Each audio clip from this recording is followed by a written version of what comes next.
Hello everyone and welcome back to my YouTube channel. तो आज मैं आप सबके लिए लेके आई हूँ वेस्टेड फिट ऑफ लव का एपिसोड 21।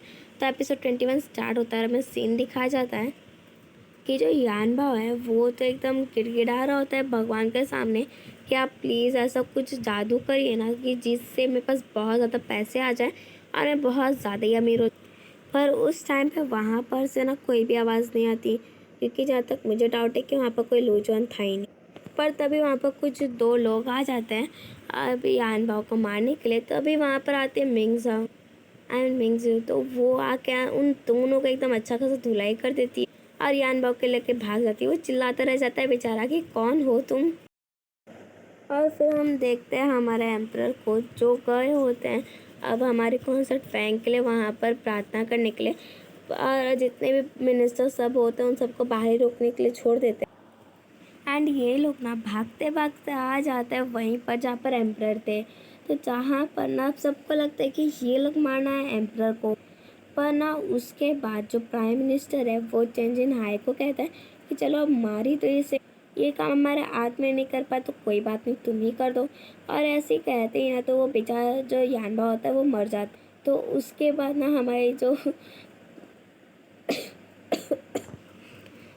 हमारी जो मेंगजुई है वो कहती है कि एम्पर वो क्या है ना कि मैं फेंगशी की मेड हूँ और मैं उनको सर्व क्या करती थी। और अभी वो चले गए हैं तो इस कैपिटल के बाहर है। तो इसके लिए उन्होंने मुझे कहा है कि नज़र रखने के लिए यानबाओ पे। और ना इसे बहुत लोग मारने की कोशिश कर रहे थे, तो इसके लिए ना मैं बस इसे सेव करी थी और कुछ भी नहीं। तो जहाँ पर जो प्राइम मिनिस्टर है वो तो हमारे मिंगजुई पहले ऐसे वैसे ही समझ लेते हैं। पर उसके बाद जब हमारी मिंगजुई कहने लगती है कि आपको शायद पता नहीं है कि मतलब आपने कभी ऐसा कभी सोचा भी है क्या कि हमारी कॉन्क्यूबाइन फैंग है उनकी डेथ और साथ ही साथ फैंगशी को यहाँ से निकालना, कॉन्क्यूबाइन वन का अचानक से ऐसा प्रेग्नेंट होना, आपको ये सब कॉन्सिडेंस लग रहा है क्या अभी भी। तो वो कहते कि मतलब तुम कहना क्या चाहते हो, थोड़ा साफ से समझाओ भाई मुझे। तो अब एम्परर की ये बात को सुन के ना हमारी मिंगजुई क्या आती है कि ओ तो अभी तक आपको सच पता नहीं है। तो वो बताती है कि जो कॉन्क्यूबाइन वैन है वो उन्हें ये पता चल गया था कि हमारी जो कॉन्सर्ट फैंग है वो पहले से प्रेग्नेंट है।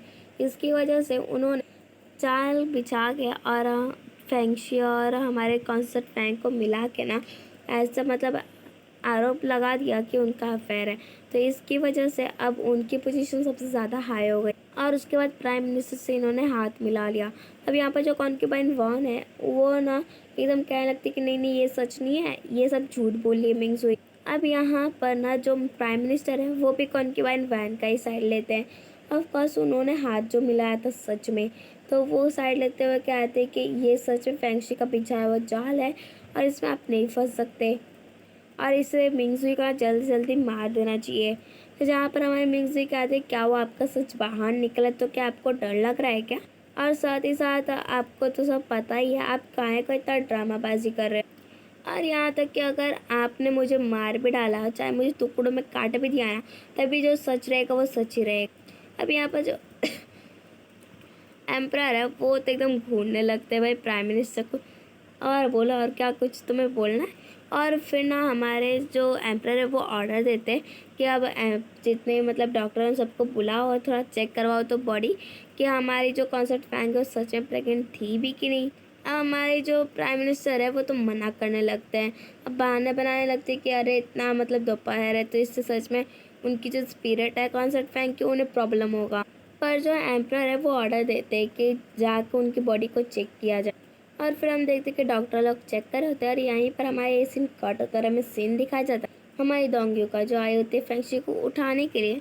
पर वहाँ पर जब वो देख कि फेंगशी तो वहाँ पर है नहीं तो उसे एक चिट पड़ी हुई मिलती है जिस पर फेंगशी ने लिखा कि तुम्हारा जो जेट प्लेट है वो मैं तुम्हारे लिए वापस कैपिटल से लेने वाला हूँ, आई मीन लेके आने वाला हूँ। तो जिसे सुन के वो सोचती है कि यार तुम्हें जाने की क्या ज़रूरत थी। और यहाँ पे जो डॉक्टर सब आता है वो सब कहते हैं एम्प्रर को कि सच में हमारी जो कॉन्सर्ट फैंग है वो 2 महीने की प्रेग्नेंट थी। और अब तब तक ना हमारे जो एम्प्रर है उन्होंने अपने लोगों को भेज दिया होता है कॉन्क्यूबाइन वन का जो होता है रूम को चेक करवाने के लिए। तो उनके यहाँ से वही मतलब बर्थ को कंट्रोल करने वाली पिल्स मिलती है। तो जिसे देख के तो वो कहते हैं कि ये क्या हो रहा है, मैंने तुम्हें मतलब जो कुछ भी चाहिए था वो सब मैंने तुम्हें दिया, चाहे तुम्हें दौलत चाहिए थी या ऐशो आराम, पर तभी भी तुमने मेरे साथ इतना बड़ा धोखा किया। पर हमारी जो कॉन्क्यूपाइन वॉन है वो तो भाई इसे एडमिट करने के लिए तैयार ही नहीं थी। और साथ ही साथ जो जो पिल्स लेके आया था वो क्या आता है सैनिक की, ये ना एकदम सीक्रेट चैम्बर में मिली थी हमें। अब जब हमारे प्राइम मिनिस्टर है वो साइड लेने लगता है हमारे कॉन्क्यूबाइन वॉन का, तभी वहाँ पर आ जाता है फेंगशी। अब तो हमारे जो प्राइम मिनिस्टर है ना वो तो फेंगशी को फंसाने के चक्कर में थे, क्योंकि अगर फेंगशी यहाँ से फ्री हो गया तो उनकी तो एकदम लग गई। तो इसके ना वो कह रहे थे कि आपने तो ऑर्डर दिया था, तो इसका मतलब यही हुआ कि जो फेंगशी है वो आपके ऑर्डर को मानता नहीं है, तो आपको ना इसे मार देना चाहिए। पर जो है हमारे एम्परर है वो उसकी बात पर भी नज़रअंदाज करते। अब हमारा जो फेंगशी है वो अच्छा खासा वहाँ पर उनका क्लास लगा रहा था इनडायरेक्टली। और फिर जो एम्परर है वो कहते हैं कि चलो मुझे थोड़ी अकेले में बात करनी है। फिर हम देखते हैं एम्परर, क्राउन प्रिंस और प्राइम मिनिस्टर फेंगशी को, जहाँ फेंगशी कह रहा होता है कि आपको पता है कि एम्परर कि मेरे सपने में ना पिछली रात कॉन्सर्ट फैंग आई थी और वो कह रही थी कि आपको उन्होंने माफ़ कर दिया और भले उनकी डेथ हो गई है पर तभी वो आप ही को चाहती है। तो जिसे सुन के अब हमारे जो एम्परर है वो तो गिल्ट के मारे एकदम रोए जा रहे थे और वो कहते कि मैंने उसे मार दिया, उसके बच्चे को मार दिया। और वही टाइम का फ़ायदा उठा के जो क्राउन प्रिंस है वो कहते हैं कि जो इंशी है वो लुई यूतोंग के साथ हाथ मिलाने वाला था, एंड एज अ गिफ्ट वो ना हमारे जो आर्मी है उसका डिफेंस मैप दे रहा था। अब फॉर्चुनेटली ये मुझे मिल गया। जो क्राउन प्रिंस है उनको ये कहते देख वो हमारे एम्परर देखने लगते हैं। उसके बाद एम्परर कहते हैं कि क्या तुमने ये मैप देखा था क्राउन प्रिंस? वो कहते हैं हाँ बिल्कुल। उसके बाद वो ना मैप को पढ़ने के लिए देते प्राइम मिनिस्टर को, जहाँ पर प्राइम मिनिस्टर पढ़ते कि वहाँ पर उन्हीं का नाम लिखा हुआ है और वो भी उन्हीं के हैंड राइटिंग में। वो तो भाई माफ़ी मांग लगता है, कहते कि सच में मैंने ये सब नहीं लिखा है। और हम देखते हैं हमारा जो फेंगशी है वो सोचता है कि लू चुन और मिंगसुई ने जाके वहाँ पर लिखा था, जहाँ पर लू चुन कह रहा होता है कि मुझे मतलब फाइटिंग वाइटिंग करने तो नहीं आती, पर किसी का राइटिंग कैसे कॉपी करनी इसमें मैं मास्टर हूँ। अब इस बात के लिए भी जो हमारे प्राइम मिनिस्टर है वो फेंगशी को ब्लेम करने लगते हैं। और जहाँ पर हमारा फेंगशी अपनी साइड लेता है और कहता है कि ये वाला जो मैप है इसे तो क्राउन प्रिंस ने ही बाहर निकाला है। और फिर हमारे जो एम्परर है वो भी गुस्से में कह देते हैं कि अब चलो जाओ और तुम ना अभी से मतलब प्राइम मिनिस्टर को अपने रूम में बंद करके रखो। जहाँ पर क्राउन प्रिंस साइड लेते हैं हमें प्राइम मिनिस्टर की और कहते कि अभी हम लोग ऐसे मतलब कोई भी डिसीजन नहीं ले सकते। तो इसके लिए उनकी बात सुन के जो हमारे एम्परर है वो तो प्राइम मिनिस्टर को कहते ठीक है, अभी मेरी इजाज़त के बिना कोई भी कुछ नहीं कर सकता। और उसके बाद वो कहते इंशी को अब टॉर्चर करके किसी भी तरह सारा सच बाहर निकलवाना है। और हमारा जो फेंगशी वो चिल्ला के कहता है कि कॉन्सर्ट फैंग, मैंने आपका बदला वापस ले लिया। अब भाई कौन अब हमारे फेंगशी का चालबाजी हो उसे तो हमारा क्राउन प्रिंस समझ ही रहे होते, पर वो कुछ कह भी नहीं सकते थे। और यहाँ पर जो एम्परर है वो कहते हैं कि अब मैं तुम्हें मारने वारने वाला नहीं हूँ और तुम्हारे ऊपर जितने भी रिस्ट्रिक्शंस मैंने लगाए थे जैसे तुम कैपिटल में एंटर नहीं कर सकते ये वो, वैसे ही अब मैं सारे के सारे रिस्ट्रिक्शंस तुम पे से हटा रहा हूँ और तुम 6 मिनिस्टर्स के ना हेड हो गए। और उसके बाद बहुत ज़्यादा सैड हो रहे होते। अब उनके पास इतना अच्छा खासा गिल्ट हो गया था हमारी कॉन्सर्ट फैंग को लेकर कि उन्होंने कॉन्सर्ट फैंग को मार दिया, उनके बच्चे को भी मार दिया और इसके लिए बहुत ज़्यादा वो सैड भी हो रहे थे। फिर हम देखते हैं हमारी तोंग्यू को, जो आई होती है फैंग मेंशन में जहाँ कैपिटल में, और वहाँ पर वो फेंगशी को खोजने लगती है। वहाँ पर उससे मिलते हैं वेंजिन, जहाँ वेंजिन उससे कहती है कि आपको पता मैं आपको कितना ज़्यादा मिस करी थी। और तभी वहाँ और तभी वहाँ पर आता है फेंगशी, जहाँ पर वो फायरवर्क्स चालू कर देता है और उसे देखते ही ना हमारी दोंगी उसे लेके जाने लगते कैपिटल से और कहती कि ना एम्परर तुम्हें छोड़ेंगे नहीं अगर उन्होंने तुम्हें यहाँ देख लिया तो। हमारा हमारा जो फेंगशी वो उससे कहता है कि देखो हमारे एम्परर ने ना मुझे माफ़ कर दिया और कहा है कि इससे मेरी कोई गलती थी ही नहीं और उन्होंने एक्चुअली मुझे सॉरी भी कहा। अभी सुन के हमारी दोंगी क्या सच में, और ये दोनों तो हक करते हैं और हमारे बेचारे वेंचिन ना इन दोनों को देख के बस हंस रही होती है। और यहाँ पर हम देखते हैं ये दोनों भी अच्छे से बात कर रहे होते हैं और जहाँ पर जीवन सोचती है कि यार काश दौले भी होता यहाँ पर। हाँ, हम देखते हैं उस टाइम पे आ जाता है हमारा दोले, और वो ना एक्चुअली फायरवर्क्स के बाद सेकंड नंबर पे इन दोनों को देखता है। तो भाई जिस देख के ना उन लोग का तो उसका जेलसी का नंबर ही एकदम हाई हो गया होता है। अब उसे देख लेते हैं हमारे जीवान और लूचॉन, तो दोनों भागते हुए आते हैं। और फिर हमारा जो लूचो है ना वो कहते हैं कि पता है तुम्हें, फैंक्सी ने ना हमें एक टास्क दिया जहाँ पर मैं सो रहा था और मिंगजो ने ना मुझे उठाया, ऐसे ऐसे बोला था, जीवा ने मुझे उठाया करके। तो हमारे दौले कहते हैं ओ ऐसी बात है क्या। अब जहाँ पर हमारे जो मिंगसो है ना वो तो उसे पिंच करने लगते हैं और कहते चुप रह जा भाई। अब हमारा लूचोन तो हमारे मिंगसो का ना हाथ पकड़ लेता है। अब जिसे सुन के जिसे देख के हमारा जो दल है वो उसका चेहरा तो भाई देखने लायक था। और उसके बाद हमारी जो मिंगसो है ना जीवन, वो उसे क्लियर करती कि ऐसा कुछ भी नहीं हुआ जो तुम सोच रहे हो। और फिर वो उसे कहती है कि मैं भी तुम्हें बहुत मिस कर रही थी। वो कहता है तुम मुझे क्यों मिस करोगे, तुम तब लूचोन के साथ बहुत ज़्यादा अच्छे से घुल मिल गई हो। वो कहती है बाद में ना कि एक्चुअली मैं नहीं चाहती कि तुम मेरे भाई बनो। अब जिसे देख के हमारा तो कहते हैं एक बार फिर कहो ना ज़रा। और फाइनली हमारी जो मिंग्स हुई है वो भी एडमिट कर ही लेती कि हाँ हाँ मेरी ही गलती थी, मुझे ही ल्यूचॉन के साथ नहीं बात करना चाहिए था। फिर दौलत एकदम हंसने ही लगता है, पर बेचारा लूचॉन तो अपने ख्यालों में खोया होता है और सोचता है कि यार मेरे को कुछ फंक्शन में काम कहा। उसके बाद हमारी जो मिंग्स हुई है वो कहती कि देख लूचॉन से कहती कि देखो देखो कितना अच्छे खासे फायरवर्क्स चल रहे हैं।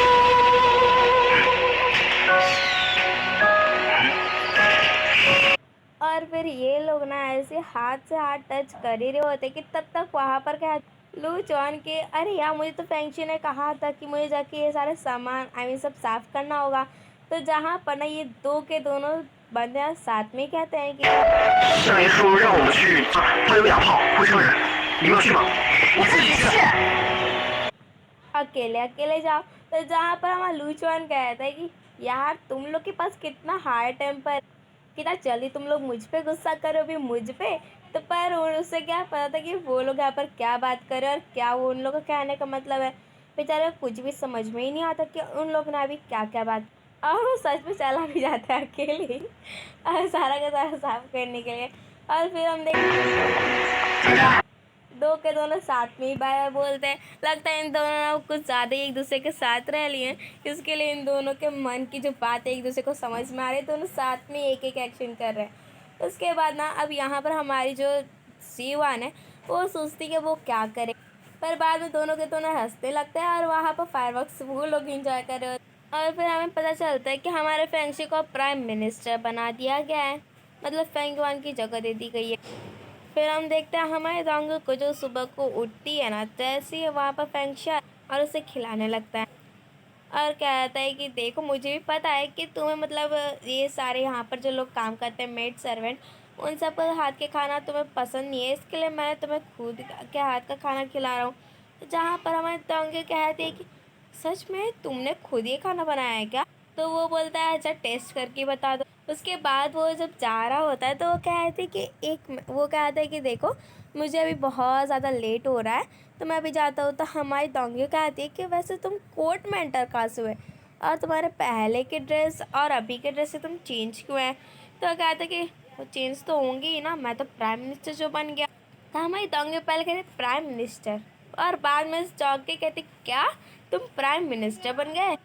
और फिर हम नेक्स्ट में ही देखते हैं हमारी डोंग्यू को बात करते हुए क्राउन प्रिंस के साथ, जहाँ पर वो कहती है कि ये बिल्कुल मेरी पहले वाली लाइफ जैसी होती। तो क्राउन प्रिंस कहते हैं कि देखो तुम ना उसके पास मत ही रहो फेंगशी के पास, क्योंकि बहुत ज़्यादा ही हार्मफुल है और तुम्हें भी वो परेशान कर सकता है। तो वो कहते कि आप मेरी टेंशन बिल्कुल ही मत, अगर ना वो मुझे हार्म करना चाहता तो अभी तक मैं आपके सामने आ खड़ी नहीं होती। और फिर हम देखते हैं कि जो क्राउन प्रिंस है वो बताता है हमारे डोंग्यू को कि कैसे फेंगशी ने फेंगयान प्राइम मिनिस्टर जो थे ना, मतलब अब मैं उनके नाम से बोलने वाली हूँ क्योंकि उनकी पोस्ट उनके पास रही नहीं। तो जो फेंगयान थे उन्हें कैसे उसने पोस्ट से हटाया। और फिर वो कहते कि अब ना वो जो फेंगशी है वो तो बस कॉन्सर्ट फेंग का ही नाम यूज़ करके इतने अच्छे खासे फेम पे पहुँच गए। और उसके बाद तभी फिर से हमारे क्राउन प्रिंस कहते कि प्लीज़ तुम उसे छोड़ के मेरी साइड आ जाओ, और हमारी डोंगी तो मानती नहीं है। और फिर हम नेक्स्ट सीन में देखते हैं हमारी डोंगी को फेंगशी के पास, जहाँ वो कहती कि तुमने ऐसा सब क्यों किया, तो कहते कि तुम्हें ये सब कहाँ से पता चला? तो कहते कि मुझे ये सब कॉन्फ्रेंस ने बताया। तो वो कहते कि ओह, कॉन्फ्रेंस ने बताया क्या? वैसे तुमने मुझसे क्यों नहीं पूछा? तो हमारे दोंगे कहते हैं कि तुम मुझसे झूठ ही तो बोलते हो, उससे अच्छा ये नहीं कि मैं उनसे पूछ लूँ। तो दोंगे कहती है कि फेंगशी कहते हैं ठीक है फिर जाओ उसी से पूछ लो। जहाँ पर बाद में हमारे दोंगे जाते जाते कहती है कि ठीक है फिर तुम मुझे ब्लेम बिल्कुल भी मत ही करना, तुम्हारा इतना अच्छा खासा प्लान खराब करने के लिए। और फिर हम देखते चेन जिन हाय का एकदम अलग ही रूप, जहाँ पर वो एकदम ठूस ठूस के खा रहा होता है। और फिर हमारे जो प्राइम मिनिस्टर हमारे जो फेंगियान है वो कहते हैं कि तुम्हें पता है ना कि मुझे अपने पोस्ट से निकाल दिया गया है और तुम हो कि यहाँ पर ठूस ठूस के खा रहे हो। पता नहीं मैंने कैसे तुम्हें अपना बॉडीगार्ड बना ली, एक नंबर की इडियट हो तुम। पर जो हमारा चेंजिन है वो कहते हैं कि अभी उसके पास कोई भी प्रूफ नहीं है आपको ऐसा कुछ प्रूफ करने के लिए, तो इसके लिए ना आप अभी सही सलामत रहने वाले हो। और बस क्या फिर इतना कहना ही था कि वहाँ पर एक तीर आके डायरेक्टली हमारे पेंगियन के सामने टेबल पे पड़, और हम देखते हैं कि वहाँ पर दौले आया होता है सारा मास्क वास्क लगा के। अब ये लोग पहले ही पहचान पाए या ना पाए, पर हम लोग तो पहचान लेंगे दौले को। उसके बाद जो फेंग वो कहता है कि सच में फेंगशी के पास मेरे पोजीशन तो आ गई है और अब वो बस मुझे किसी तरह से अपने रास्ते से क्लियर करना चाहता है। अब यहाँ पर उसे कौन समझाए, वो तो बस उसे परेशान ही करना चाहता है। और फिर वो चेंजिन हाय को भेजता है जाके उसे पकड़ने के लिए दौले को। और बाद में तो बेचारे की हालत एकदम पतली हो गई होती कि मतलब उसके जस्ट वो बच गया, पर उसे क्या पता था कि दौले ने उसे जस्ट छोड़ दिया है। फिर हम देखते हैं हमारे फेंगशी को इंशी से मिलते हुए, जहाँ पर इंशी से वो कह रहा होता है कि तुम्हें पता है क्या कि मतलब एम्परर को ऐसा लग रहा है ना, आप जो क्राउन प्रिंस हैं उन्होंने एक ऐसा सबूत प्रेजेंट किया है, वो डिफेंस वाला जो मैप था वो, और जिस पे ऐसा लिखा है कि मतलब तुम और फेंगियान मिले हुए हो और अब वो तुम लोग रिट्रीट कर रहे हो कि मतलब एम्परर को मार वार के पूरे जगह को हथियाने का। जहाँ वो कहते हैं कि अच्छा तुम्हारे पास कोई प्लान है क्या मुझे बाहर निकलवाने का। और यहाँ पर जो फेंगशी बार बार क्राउन प्रिंस उन्हीं का नाम ही लिया जा रहा था। पर ना अब फिर वो कहते हैं कि बताओ तुम्हारे पास कोई प्लान है क्या मुझे यहाँ से बाहर निकलवाने का। तो फेंगशी कहता है कि अरे अब मैं क्या ही कर सकता हूँ, वैसे इससे मुझे क्या मिलेगा। तो कहते कि देखो तुम तो अब प्राइम मिनिस्टर हो गए हो, और वैसे तुम भूलो मत कि तुमने जितने भी मतलब वॉर के हथियार हैं उन सब को तुमने मुझे बेचा है। तो फेंगशी कहता है कि जाते जाते कि ठीक है मैं तुम्हें निकलवा दूंगा बाहर। और यहाँ पर तो जो इंशी है वो बहुत ज़्यादा खुश हो रहा होता है। और फिर हम देखते हैं कि बहुत सारे लोग ना अब इंशी को छुड़ा के लेके जा रहे होते हैं। और फिर हम देखते हैं हमारे दोंगे और क्राउन प्रिंस को, जहाँ पर दोंगे कहते हैं कि पता नहीं मुझे बहुत बैड वाली फीलिंग हो रही है, जैसे फेंगशी कुछ ना कुछ तो सोच रहा है। तो क्राउन प्रिंस कहते हैं कि तुम टेंशन मत लो, हम लोग सब पे नज़र रखे हुए हैं।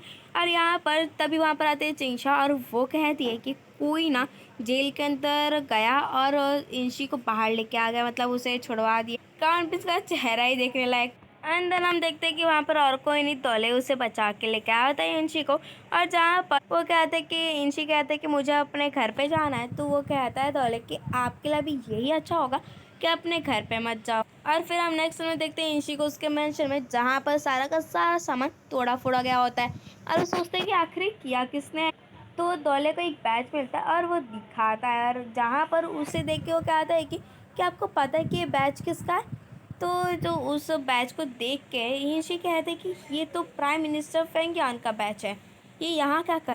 तो फिर जो दौला है वो कहता है कि क्या पता इस दिन आपके फैमिली को पूरा गिरफ्तार कर लिया हो। तो वो कहता है उसकी हिम्मत कैसे हुई फेंगियान की, वो मेरे फैमिली को टच कैसे कर सकता है। दौला कहता है कि क्या अब आप इंशी और जो फेंगियान है वो दो के दोनों ही अब एम्परर को ऐसा लग रहा है कि वो उनके विरुद्ध में है, तो इसके लिए वो तो कुछ भी कर सकता है ताकि आप उसके बारे में कुछ भी ना बोल। और उसके बाद ना वो कहा था चलो मेरा काम तो बस इतना ही था, अब तो मैं यहाँ से चलता। तो फिर जो फेंगिया जो इंशी है वो कहा था कि अरे यार अभी मजा पाए तो मेरी प्लीज़ एक बार और हेल्प कर दो, और तुम्हें जितना सोना चाहिए ना वो उतना मैं तुम्हें दे दूँगा। तो दले कहता है कि आपको क्या लगता है कि मिनिस्टर जो फेंगशी है वो मुझे पैसे नहीं दे सकते क्या। तो कहता है इंशी कि प्लीज़ मुझे अपनी फैमिली को बचाना है। तब हमारा तौले क्या आता है कि चलो ठीक है फिर मैं मतलब इंसानियत के नाते आपकी एक बार और हेल्प कर देता हूँ। पर हाँ, आप ना ये बात फेंगशी को मत बताना। तो कहता हाँ बिल्कुल नहीं बताऊँगा।